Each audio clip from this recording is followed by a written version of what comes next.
go.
So, as you probably saw on the video, we went down there.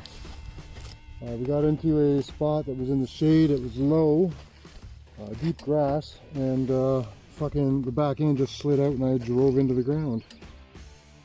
Alright, so I thought I was going to have this broken off, because it usually happens when you don't have bark busters and you go down and you take your levers off. This oil reservoir, that's worrisome, but it's okay. My engine case is okay. But as you can see, my gear lever, which was bent before from hitting rocks, is supposed to go up like this and have the little rubber part right about there so I could stick my toe under or over to shift. So right now this is not very shiftable, so the ride is over. No wonder I need a fucking dual sport, eh? My goodness, just getting started.